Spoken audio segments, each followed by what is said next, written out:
다 같이 찬송가 380장을 부르시겠습니다. 찬송가 380장입니다.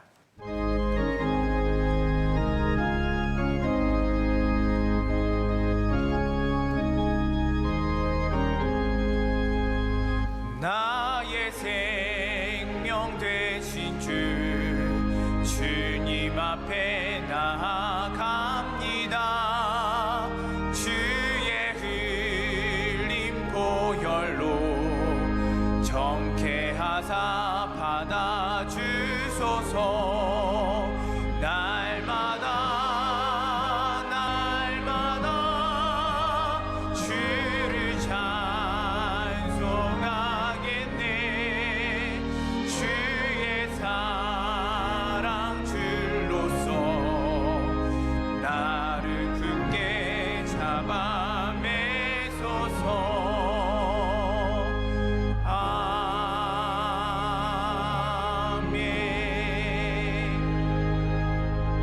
오늘 우리에게 주시는 하나님의 말씀은 신약성경 누가복음 2장 22절에서 33절까지의 말씀입니다.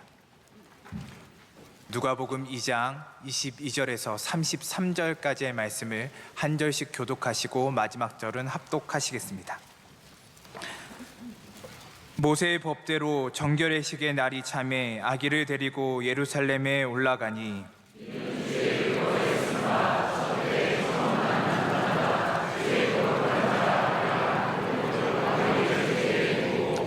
또 주의 율법에 말씀하신 대로 산비둘기 한 쌍이나 혹은 어린 집비둘기들로 제사하려 함이더라.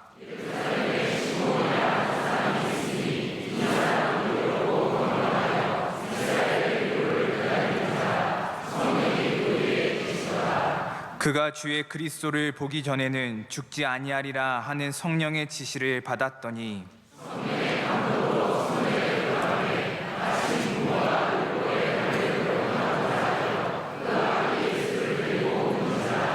시므온이 아기를 안고 하나님을 찬송하여 이르되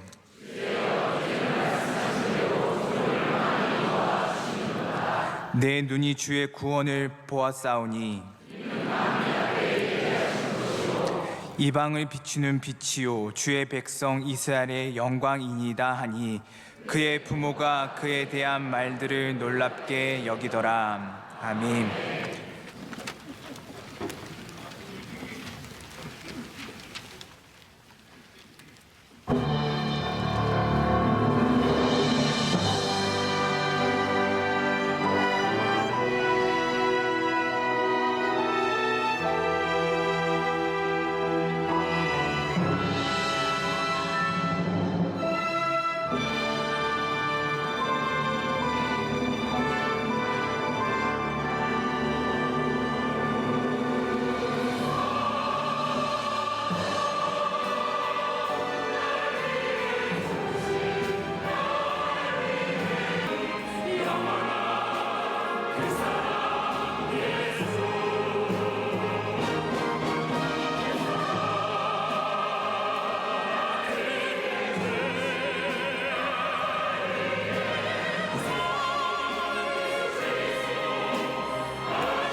이제 말씀으로 은혜 받는 시간입니다. 담임 목사님께서 위로를 기다린 자의 찬송, 제아의 말씀 전해 주실 때 큰 은혜의 시간 될 줄 믿습니다.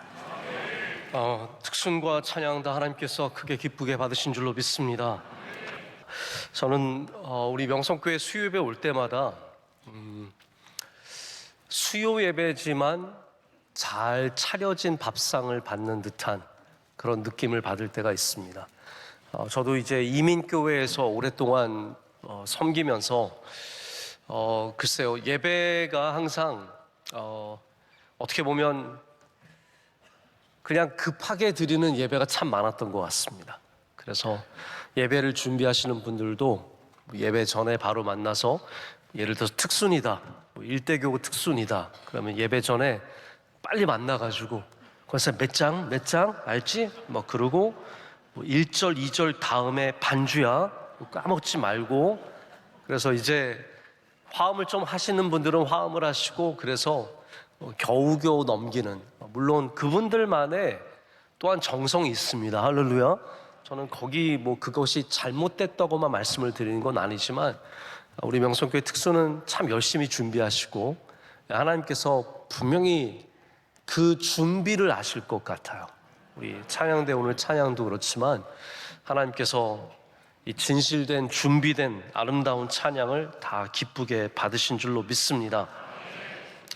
우리 계속해서 누가복음의 말씀으로 은혜 받기를 원합니다. 누가복음 2장에는 우리 성경에서 찾기 힘든 이야기들이 담겨져 있습니다. 예수님의 어린 시절의 이야기가 담겨져 있습니다.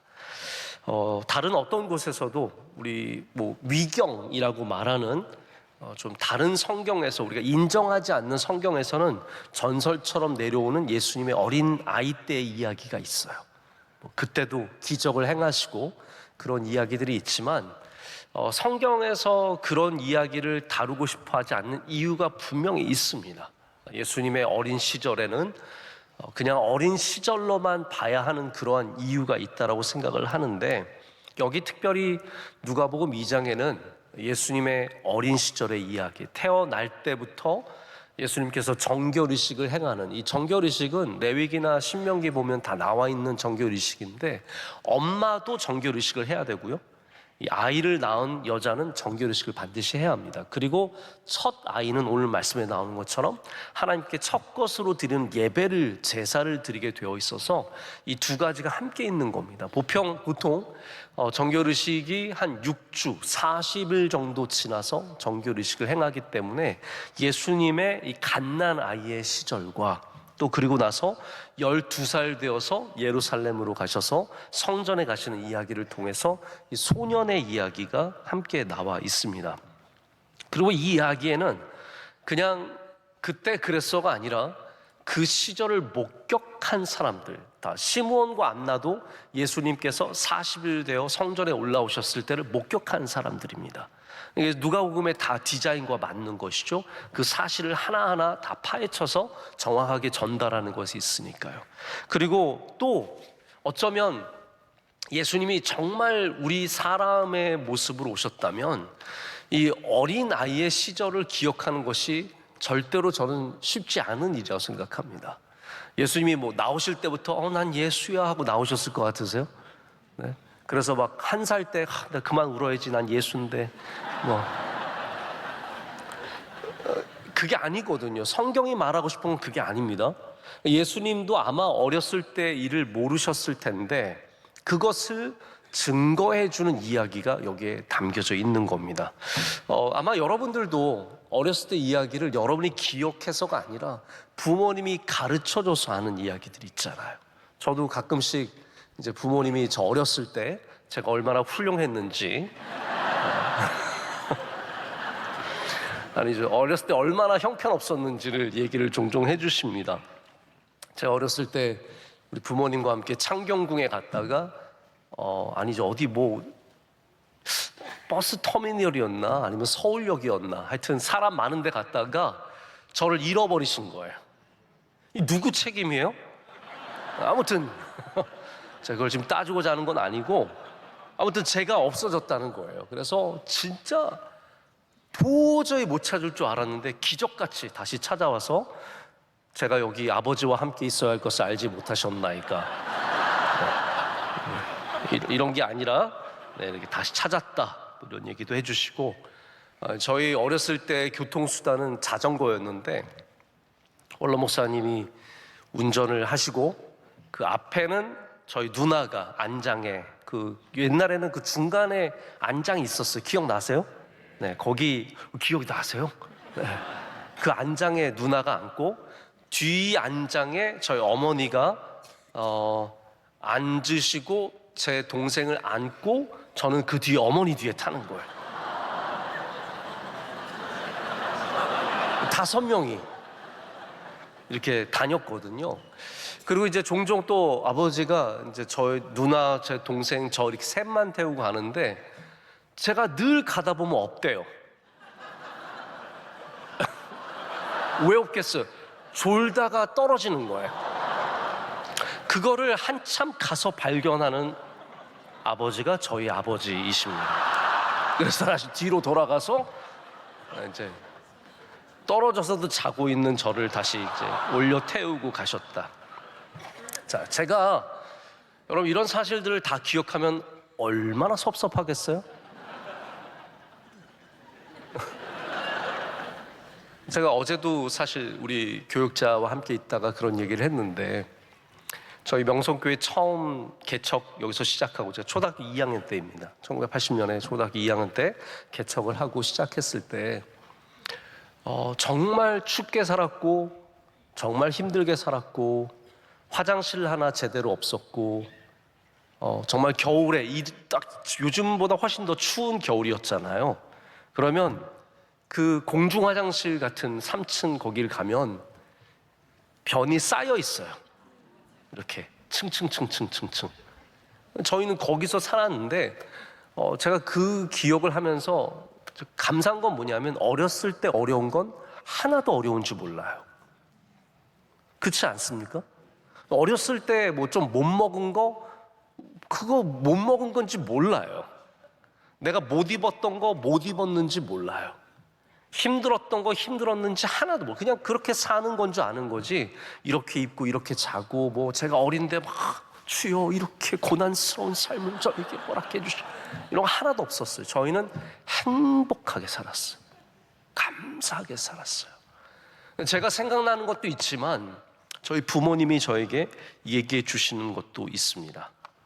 자, 여기 예수님의 이야기도 정작 어린 예수님에게는 어쩌면 다 생각나지 않는 이야기일 수 있고 우리가 특별히 메시아를 믿는 우리들에게 어린 아이였던 예수님의 모습이 어땠었는지 그 가질 수 있는 궁금증을 특별히 구속사와 연결시켜서 풀어주는 어느 정도 역할을 하는 본문이 바로 이런 말씀들이라고 생각을 합니다.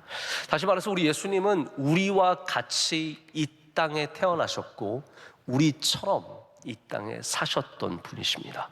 우리처럼 성장의 과정을 겪으신 분입니다.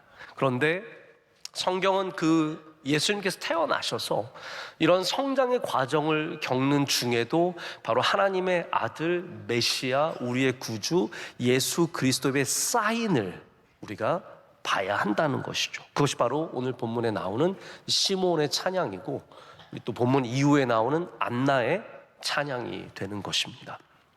아까도 말씀드렸지만 예수님은 정결의식을 위해서 예루살렘으로 가셨습니다. 그리고 신명기 레위기에 나와 있는 것처럼 우리 어머니와 함께 정결의식과 첫 아이의 제사를 하나님께 올려드리는데 보통은 이제 23절, 24절에 이런 내용들이 나옵니다. 예수님께서 정결의식을 하는 것과 또 비둘기, 이것이 산비둘기인지 집비둘기인지 그것에 따라 조금 다르겠지만 한 쌍이나 2마리를 드리는 이게 어떠한 제사냐 하면 원래 여러분 모든 제사는 좀 여유로운 사람들은 반드시 좋은 제물을 올려드리게 되어 있습니다. 뭐 황소를 드리든지 암소를 드린다든지 아니면은 양을 드린다든지. 근데 가장 밑으로 오다 보면 비둘기를 드리는 사람들이 있는 겁니다. 그래서 여기 비둘기를 드렸다는 말은 그만큼 요셉과 마리아가 형편이 변변치 않았다라는 것이죠. 예수님도 가난한 집에 태어나셔서 가난하게 성장하셨다는 겁니다. 그리고 여기서 이 요셉과 마리아와 아기 예수님은 이스라엘의 위로를 기다리는 사람, 바로 시몬을 만나게 됩니다. 그리고 오늘 우리는 이 시몬의 노래를 통해서 누가복음의 세 번째 찬양을 다시 만나게 됩니다. 여러분 기억하십니까? 제가 누가복음의 1장과 2장에 중요한 세 가지 찬양이 있다고 말씀드렸습니다. 첫 번째 찬양은 우리가 마그니피카트라고도 부르는 마리아의 찬양입니다. 마리아의 찬양. 마리아가 1장 46절부터 55절까지 이 마리아의 찬양을 하게 되는데, 46절에 보면 마리아가 이르되 내 영혼이 주를 찬양하며, 할렐루야. 이곳에 라틴어의 첫 단어가 찬양한다, 높게 한다, 크게 한다 라는 것을 마그니피카트라고 번역을 하게 되었고, 그래서 그 이름을 갖게 됩니다. 두 번째 찬양은 누구의 찬양입니까? 스가랴의 찬양입니다. 스가랴가 노래를 부르는데 그 찬양은 축복하소서, 베네딕투스라고 하는 단어로 시작하기 때문에 그런 라틴어 이름을 따라서 우리에게 오시는 예수님이 어떠한 분이신지 찬양하는 아름다운 노래가 바로 2장 처음에 있습니다. 자, 그리고 오늘 우리가 2장의 이 중후반에 바로 시몬의 찬양을 만납니다. 여기도 라틴 제목이 있습니다. 이 세 제목을 다 외우시면 참 좋겠지만 안 외우셔도 됩니다. 첫 번째가 마그니피카트, 두 번째가 축복이라는 의미를 갖고 있는 베네딕투스인데, 세 번째는 눅 디미티스라고 하는 찬양입니다. 여러분 절대로 제가 이런 걸 알고 있다고 말씀을 드리는 게 아니라 여기에 다 너무 아름다운 곡조가 있기 때문입니다. 눅 디미티스라는 말은 어떤 의미냐 하면 주의 종을 이제 평안히 놓아 주소이다 라는 말입니다. 주의 종을 평안하게 놓아 주셨다라고 부르는 찬양이 바로 눅 디미티스입니다. 저는 이 안에 우리가 메시아에 대한 말씀이 가득하기 때문에 사실은 엄격하게 말해서 메시아에 대한 말씀을 나누는 것이 맞습니다. 자, 그런데 제가 오늘은 조금 눅 디미티스에서 머물게 되더라고요. 자꾸 이 의미가 너무 귀하고 너무 아름다워서 전 여러분에게도 이러한 평안함이 있기를 바라는 마음으로, 할렐루야. 이게 다 그래요. 여러분, 주님의 위로를 기다리는 사람은 평안을 얻게 되어 있습니다. 이스라엘의 위로를 기다리던 이 늙은 종이, 죄송합니다, 늙은 종이라고 해서, 이 나이 많은 시몬이 그 기다리던 아기 예수를 품에 안고, 내가 이제 이스라엘의 위로를 기다렸던 내가 이제는 평안히 이 모든 것을 내려놓을 수 있겠구나, 나에게 평안이 임했다는 의미로 부르는 것이 눅 디미티스입니다. 제가 이 부분에 대해서 좀 설명을 드리기 전에, 말씀을 드리기 전에 그림을 좀 한 편 여러분께서 보셨으면 좋을 것 같습니다. 이 그림은 여러분이 잘 아시는 렘브란트라고 하는 작가의 그림입니다. 렘브란트가 1669년에 63세로 세상을 떠납니다. 렘브란트가 평생에 남긴 작품이 얼마나 많았냐면요, 2000점 정도가 됩니다. 어마어마하게 많이 남겼죠. 혹시 여러분의 집에 렘브란트 작품 진짜 있으세요? 네. 있으신 분은 저에게 꼭 구경 한번 시켜주세요. 지금은 렘브란트 작품을 가진 사람은, 그런 개인도 별로 없지만 이거는 값을 매길 수 없는, 우리가 렘브란트 작품을 딱 보면 굉장히 특별하잖아요.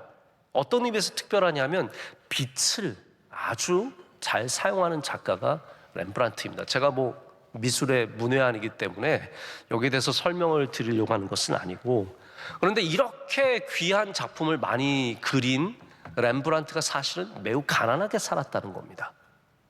그는 63세로 죽었지만 죽을 때까지 작품 하나를 제대로 팔아본 적이 없었고요. 그래서 늘 가난하게 살았다고 합니다.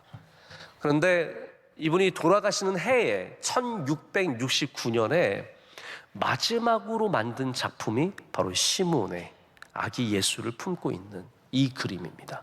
그래서 이 그림은 렘브란트의 유작입니다. 제가 정확하게 몰라도 어떤 분들이 말씀하시기를 렘브란트가 이 작품을 끝내지 못해서 그의 제자들이 끝을 나중에 마지막에 손을 봤다라는 그런 얘기도 들은 적이 있습니다. 그런데 많은 사람들에게 렘브란트의 작품 중에 아마 최고의 작품 두 개를 꼽으라면 이 시몬이 아이를 들고 있는 시몬의 그림과 또 하나는 뭐냐면 탕자의 귀향을 꼽을 수 있을 겁니다. 여러분 탕자의 귀향도 아시죠? 특별히 팀 켈러 목사님께서 탕자의 귀향에 대한 설교를 너무나 잘해 주셨기 때문에 굉장히 유명한 작품인데 이게 둘 다 1669년에 그린 작품이에요. 렘브란트의 마지막 해에. 그러니까 나이가 들어가면서 그 아버지의 마음을 더 깊이 느끼게 되고 그리고 위로를 기다리는 사람의 마음을 깊이 느끼게 되면서 렘브란트가 마지막에 힘을 썼던 작품들이 바로 이러한 공통점을 갖고 있습니다. 여기에 공통점이 뭐냐 하면요. 자, 시몬의 눈이 잘 보일지 모르겠는데 우리 방송실 혹시 그거 확대 가능하세요? 네. 자, 렘브란트가 그린 시몬의 눈을 보면 눈이 거의 감겨 있습니다. 이것은 무엇을 의미하냐면 눈이 보이지 않는다라는 것을 의미합니다. 자, 여러분 혹시 탕자의 귀향과 공통점을 발견하셨어요?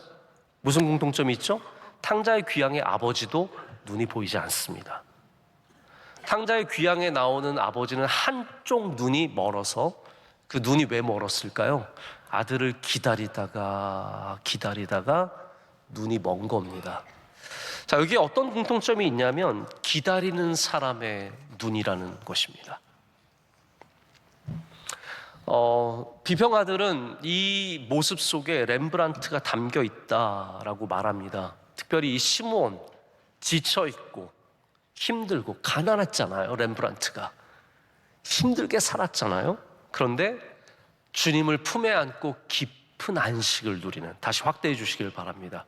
어렵겠지만 아기 예수를 품에 안고 누리는 그 평안한 모습, 기쁨의 모습, 감격의 모습을 렘브란트가 여기 표현했다라고 말합니다.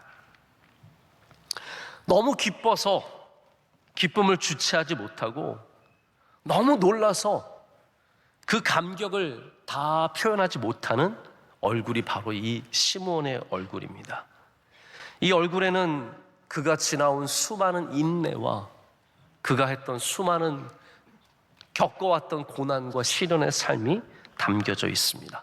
근데 그의 손을 보면, 아기 예수 밑에 있는 손을 보면 그 두 손은 경배하는 손입니다. 보통 아이를 저렇게 앉지 않습니다. 아이를 안아보신 분들은 아시겠지만 아이는 이렇게 앉는 것이지 이렇게 앉는 게 아닙니다. 그런데 렘브란트는 저 그림을 통해서 그 연약함 속에서도 하나님을 경배하며 아기 예수를 경배하는 한 아버지 같은 시몬의 모습을 보여주고 있습니다. 자, 이제 저를 보시죠. 자, 렘브란트의 그림은 성경의 이야기는 아닙니다. 성경에 시몬이 눈이 멀었다 이런 표현은 전혀 없습니다. 렘브란트의 상상이죠. 렘브란트의 묵상입니다. 근데 제가 렘브란트가 그린 이 같은 해에 그린 탕자의 귀향을 생각해 본다면 렘브란트는 아주 깊은 묵상의, 말씀의 묵상의 사람입니다. 그것이 단순히 성경을 몇 번 읽어서 나올 수 있는 작품이 아니라고 생각하고요. 특별히 어쩌면 성령의 감동 속에 그린 그림이 아닐까 생각할 때도 있습니다. 시몬이 눈이 보이지 않게 그린 메시지가 있지 않을까. 그것은 어쩌면 두 눈을 다 뜨고도 예수 그리스도를 보지 못하는 우리들에게 두 눈이 보이지 않아도 그 예수 그리스도를 알아볼 수 있었던, 정말로 주님을 발견했던, 성령의 충만함을 입었던 한 사람의 모습을 보여주고 싶었던 것이 아닐까 생각합니다. 여러분, 누가 주님을 알아봅니까? 누가 주님을 안을 수 있습니까? 돈 많은 사람이, 신학 공부 많이 한 사람이 아닙니다. 오늘도 주의 영이 함께 하시는 분들이 성령의 감동. 그래서 이것도 단순한 어떤 시므온의 역량 혹은 시몬의 능력이 아닙니다. 성령이 그에게 임했기 때문에 그가 성전으로 들어가게 되었고, 그 성령께서 역사하셨기 때문에 그 시몬이 그 예수를 알아볼 수 있었던 겁니다. 그 요셉과 마리아를 보게 되었고, 그 비천한 사람들 속에서도 예수 그리스도를 발견할 수 있었던 거 아니겠습니까? 여러분, 우리는 너무 사람들 모습으로 판단하잖아요. 좀 잘 갖춰 입은 사람은 괜찮은 사람이라고 생각하고, 그렇지 않은 사람은 별 볼 일 없다고 생각을 하지 않습니까? 그러나 그것을 넘어설 수 있는 영성이 무엇입니까? 성령의 충만함이라는 거예요. 예수님을 만나면 그래서 우리는 성령의 충만함을 입어야 합니다. 성경이 계속해서 우리에게 반복적으로 가르치는 것이 뭐냐 하면, 예수 그리스도는 메시아는 우리의 눈으로 분별하기 쉽지 않다는 겁니다. 그래서 이사야에서 말하는 메시아의 노래가 무엇입니까? 고통받는 종이잖아요. 연한 순 같아서 사람들이 업신 여기는, 사람들이 비참하게 만드는 그런 존재가 바로 우리에게 보내주신 참 예수 그리스도, 할렐루야, 참 메시아라는 것을 보여주지 않습니까?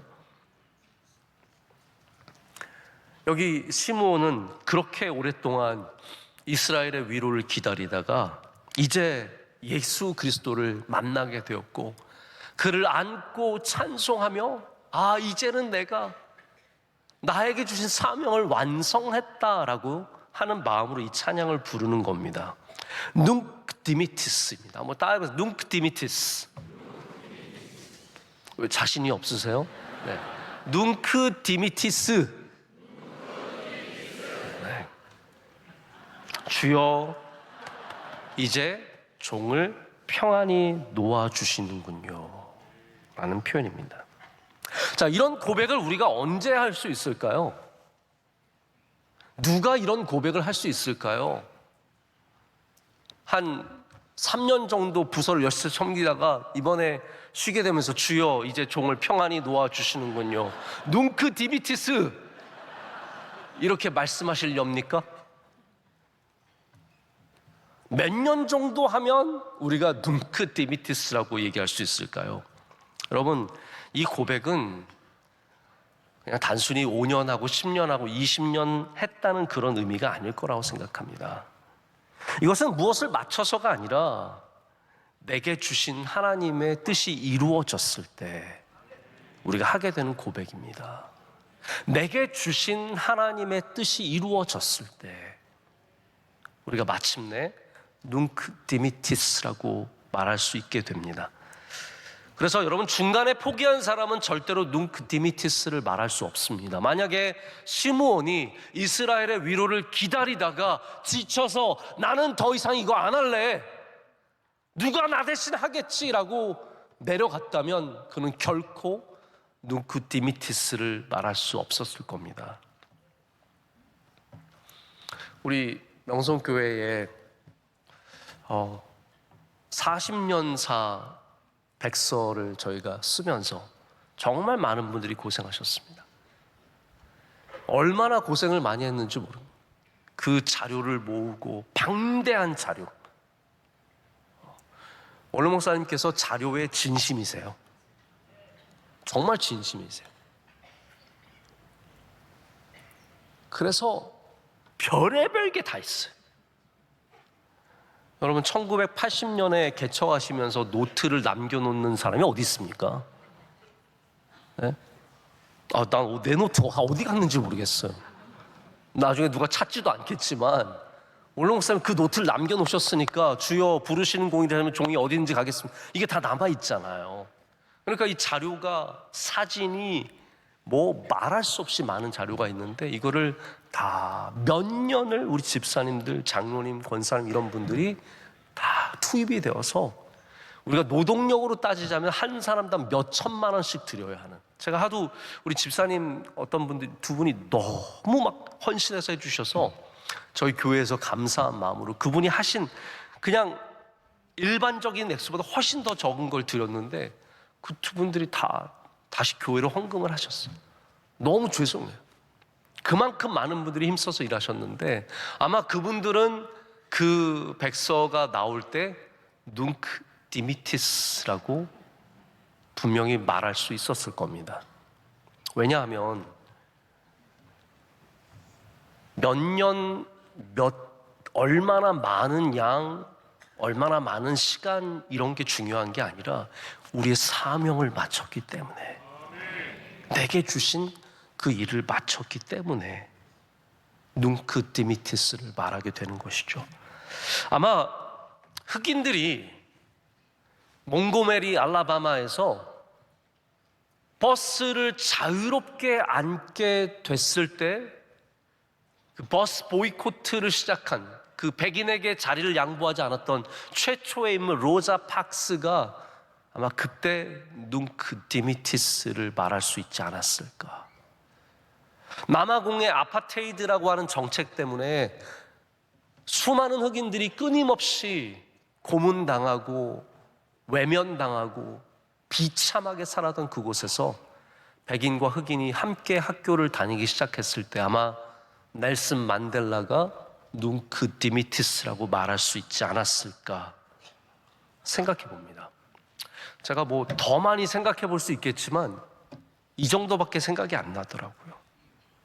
이게 어떤 의미입니까, 여러분? 기다림이 있는 사람에게 주시는 은혜가 있다라는 겁니다. 할렐루야. 자, 여러분에게도 하나님의 온전하신 뜻이 이루어지는 것을 기다리는 기다림이 있으시길 축복합니다. 여러분, 기다림이 얼마나 귀한 은혜입니까? 네? 나의 아들이 성장하는 걸 기다리는 것이, 내가 전도한 이 사람이 교회에 뿌리를 내리는 것을 기다리는 것이, 우리가 후원하고 우리가 기도하는 선교기관이 자립해서 우뚝 서서 현지의 사람들로 채워지는 것을 보는 것이, 이런 기다림이 얼마나 귀한 기다림입니까? 여러분, 명성교회는 기다림을 만나는 교회 되기를 원합니다. 기다림이 없으면 안 됩니다.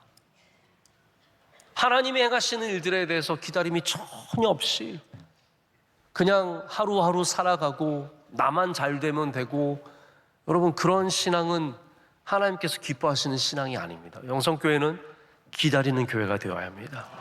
예수님의 오심을 기다려야 하고, 할렐루야, 주님이 이루실 일들을 소망 가운데 바라보는 기다림이 있어야 하고, 그 기다림이 해소가 됐을 때 우리가 비로소 눅크 디미티스라고 말할 수 있게 되는 것 아니겠습니까?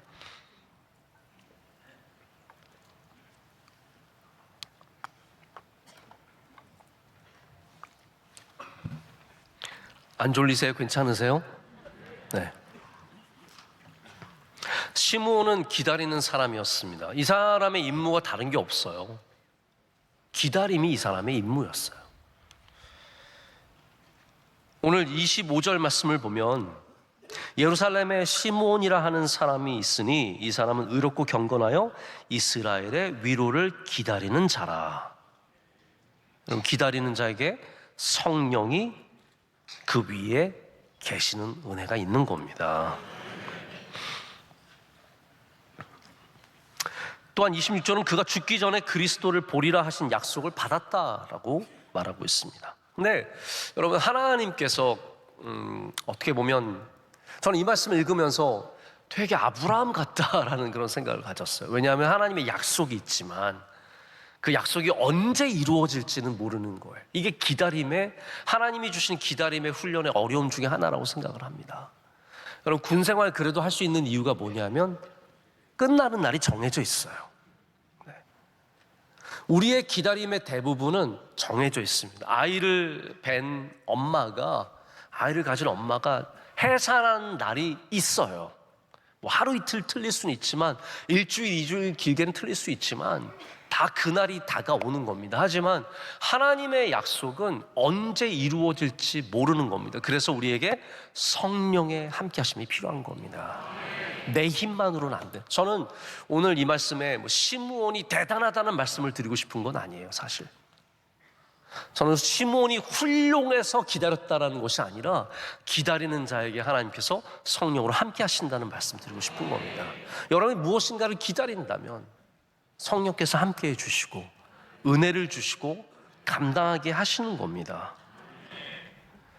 우리 기도가 오래될수록 점점 우리는 시험에 들기 쉽습니다. 오랫동안은 기도가 이루어지지 않았을 때, 내가 간절하게 드리는 기도가 이루어지지 않을 때, 응답이 더디어질 때, 사람은 다 자꾸 더디어지면 우상을 찾게 됩니다. 모세가 시내산 올라가서 안 내려오면 금송아지, 아론이 나중에 대제사장 되는 아론이 금송아지를 만드는 것처럼 우리는 더딤에 믿음으로 반응하지 못하고 불신앙으로 반응할 때가 참 많습니다. 그런데 시몬은 우리에게 성령이 함께 하시는 사람이 이 더디 오시는 메시아를 얼마나 오래 기다렸겠습니까? 시몬이 얼마나 오랜 세월을 간절하게 기다렸겠습니까? 근데 마침내 어느 날 아침에 그리스도가 성전에 온다라는 성령의 감동함을 받고 좀 미친 듯이 뛰어가지 않았겠습니까? 얼마나 떨리는 마음으로 갔겠습니까? 가서 이 아이를 발견하고 품은 시몬이 얼마나 기쁘고 감사했겠습니까? 여러분, 기다리면 하나님께서 반드시 은혜를 주실 줄로 믿습니다.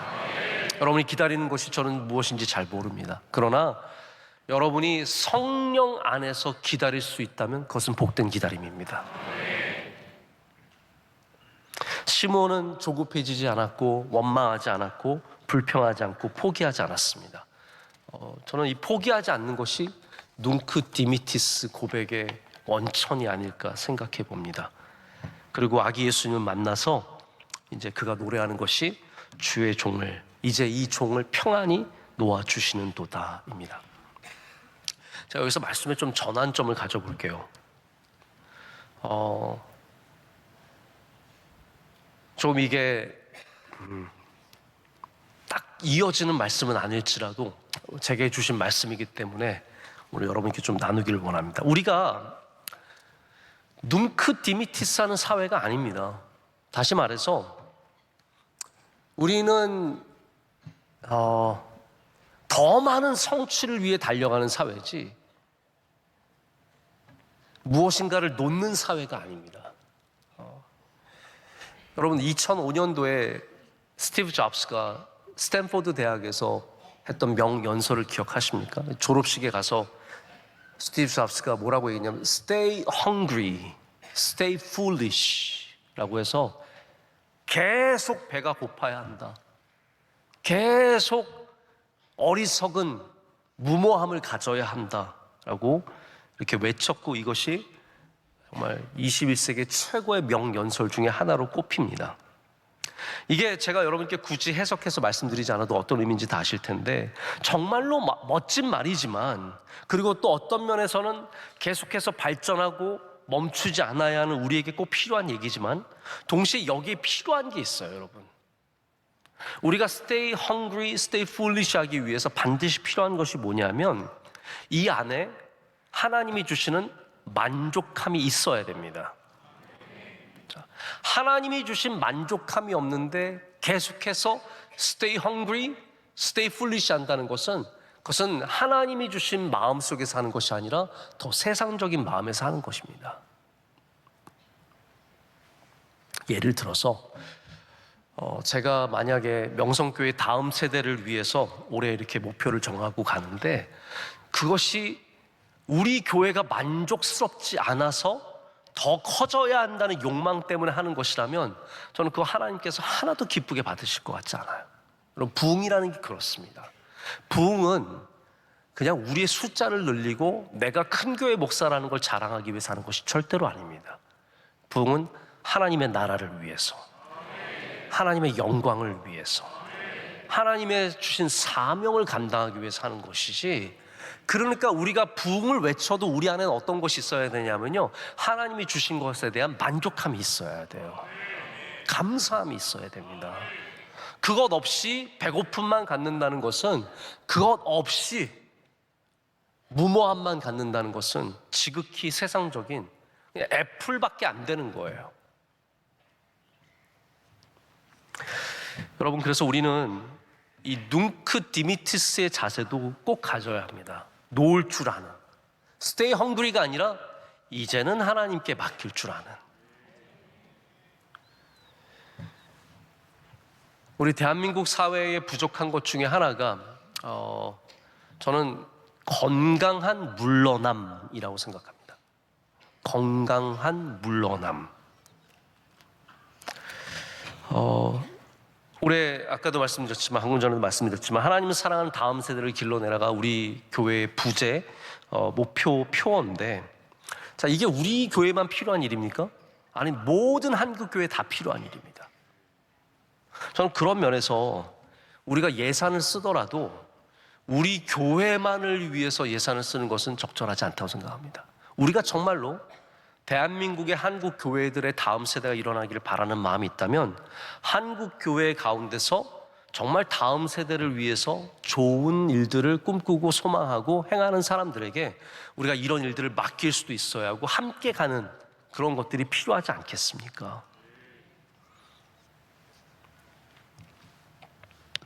시므온처럼 다음 세대를 길러내는 것에 어떠한 한 부분이 있냐면, 시므온처럼 하나님이 행하신 일들을 감당하고예요.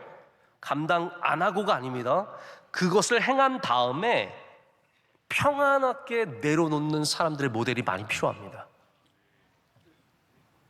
그런 사람들을 통해서 하나님의 나라는 계속해서 새로워지고 발전해 나가는 겁니다. 여러분, 그 유명했던 최고의 설교자로 꼽히는 찰스 스펄전도 언젠가는 그의 설교를 내려놨습니다.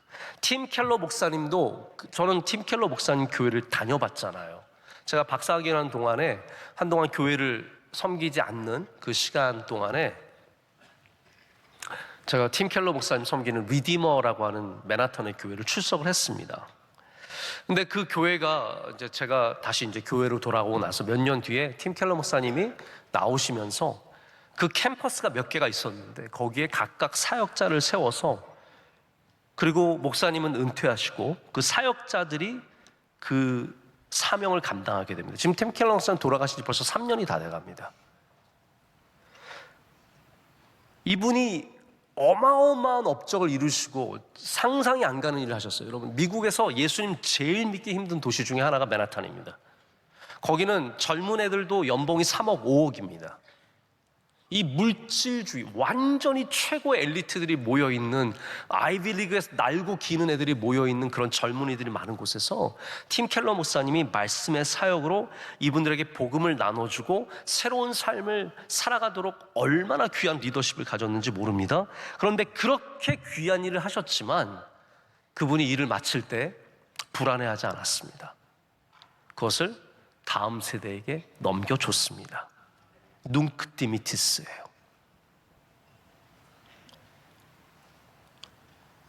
그리고 지금 교회는 약해진 것 같아도 그때 예수님 만났던 수많은 젊은이들이 또 다른 곳에서 너무나 귀하게 신앙생활하면서 살아가는 겁니다. 하나님의 전체 나라의 어떠한 생태계를 본다면 우리가 사라지는 것 같지만 절대로 사라지는 게 아닙니다. 할렐루야. 뿌린 씨앗들은 열매를 맺게 되어 있습니다. 그렇기 때문에 뿌린 사람들은 어떠한 마음을 꼭 가져야 하냐면 눅 디미티스를 가져야 돼요. 다음 세대에 불안해하지 마셔야 돼요. 다음 세대에 줄 수 있어야 합니다. 나의 것을 내려놓고 이제는 여기까지라고 말하고 줄 수 있는 것이 필요합니다. 근데 필요한 게 뭐냐면, 주는 사람이, 여기 지금 이 시므온이 하는 게 뭐예요? 평안하다는 거, 평안하다는 거. 저는 이게 참 중요한 원리라고 생각합니다. 주는 사람이 평안해야 돼요. 받는 사람이 평안한 것이 아니라 이것을 내려놓는 사람의 마음이 평안해야 돼요. 시어머니가 곡간 키를 갖고 있다가 곡간 키를 며느리에게 넘겨줄 때 헤이 이러고 넘겨주면 평안이 없는 거예요. 눅 디미티스 하셔야 돼요. 혹시 시어머니들 중에 아직도 곡간키 가지고 계신 분들 계시면 넘겨주실 때 종이 이제 평안히 내려놓습니다라고 넘겨줄 수 있어야 되는 거 아니겠습니까?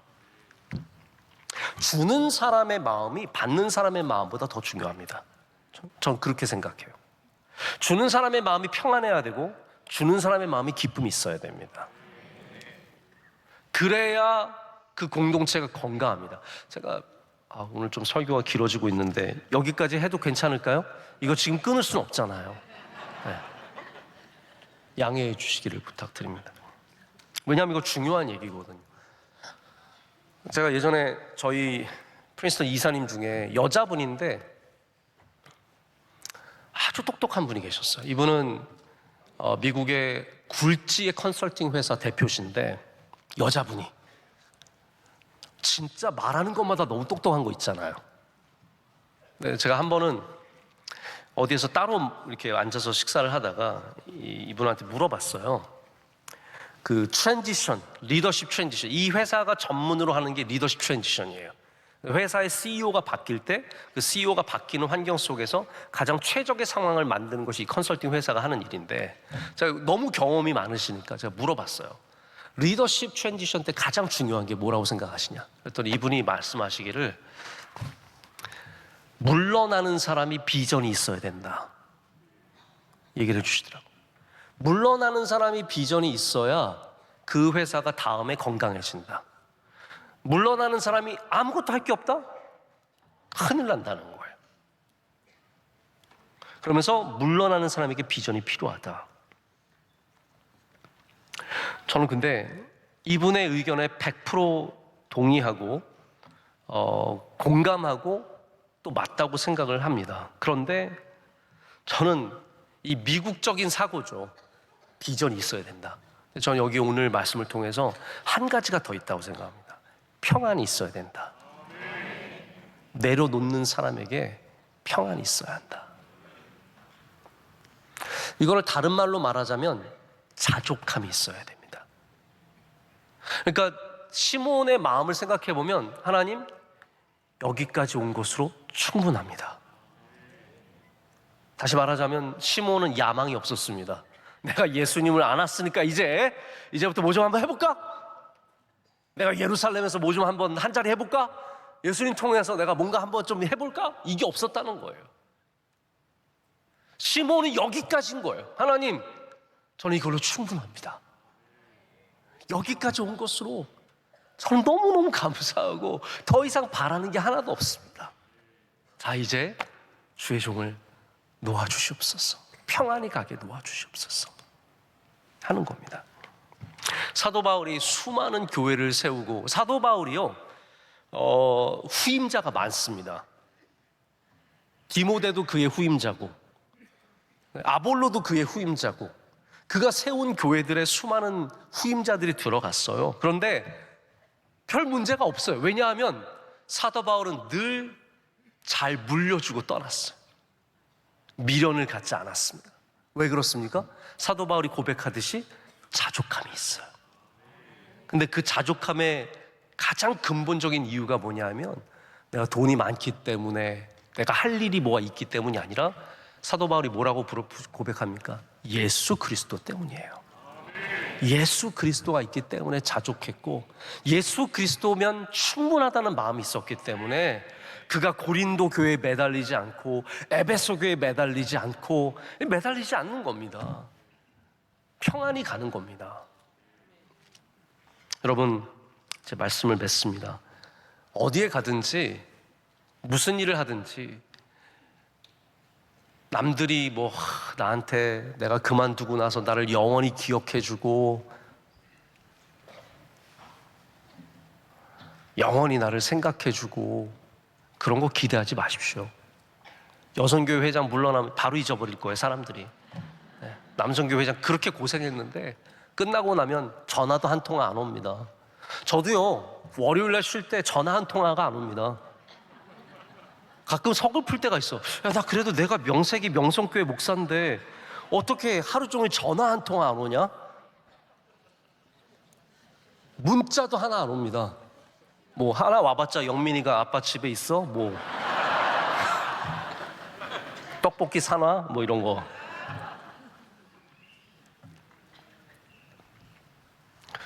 우리 모든 그리스도인의 최종 만족은 예수 그리스도입니다. 시몬이 지금 뭘로 만족합니까? 예수님 알아봐서 빵빠레를 막 불면서 컨페티를 날려주고 그렇습니까? 아무것도 없습니다. 예수님을 품에 안고 만족하면 되는 겁니다. 오늘도 저는 여러분 모두가 시몬처럼 예수님을 발견하고 예수님을 품에 안는 은혜가 있으시길 축복합니다. 그러면 우리도 참된 위로를 받습니다. 예수님이 이스라엘의 위로입니다. 예수님이 명성교회의 위로입니다. 예수님이 여러분의 가정의 위로입니다. 예수님이 별 의미 없어 보이는 나의 삶의 위로입니다. 시몬이 대단한 삶을 산 게 아닙니다. 그의 위로는 예수 그리스도였기 때문에 그가 평안히 내려놓을 수 있었습니다. 여러분도 오늘 주님을 위로로 삼으시는 은혜가 있으시길 축복합니다. 우리 함께 찬양하고 또 기도하도록 하겠습니다. 이 시간 찬양할 때 이게 어려운 분들은 어려우실 수 있는데 어려운 분들은 후렴만 잘 따라 부르셔도 좋을 것 같습니다. 제가 가사가 좋아서 함께 부르길 원하는데 우리 주님을 예배하는 것 함께 찬양하겠습니다.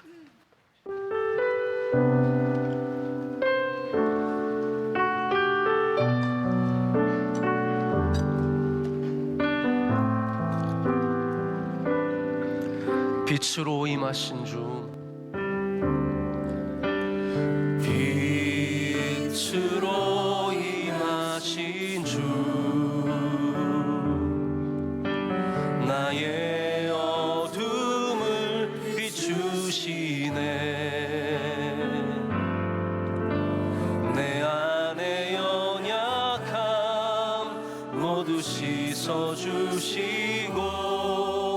나를 귀하여 여기사 안으시네. 내 삶에 임하신 주, 내 삶에 임하신 주, 모든 두려움 덮으시네. 주 나의 모든 것 주님만 의지하리. 눈을 들어 주님만 바라보리. 주님을 예배하는 것, 주님을 예배하는 것, 주님을 기뻐하는 것, 나의 맘과 뜻 다해 주님 더 알기 원하네. 주님을 사랑하는 것, 주님을 닮아가는 것, 나의 유일한 소망. 한 번 더 합니다. 주님을 예배하는 것, 주님을 예배하는 것, 주님을 기뻐하는 것, 나의 마음과 뜻 다해 주님 더 알기 원하네. 주님을 사랑하는 것, 주님을 닮아가는 것, 나의 유일한 소망이라. 주님을 예배하는 것, 주님을 기뻐하는 것, 나의 맘과 뜻 다해 주님 더 알기 원하네. 주님을 사랑하는 것, 주님을 갈망하는 것, 나의 유일한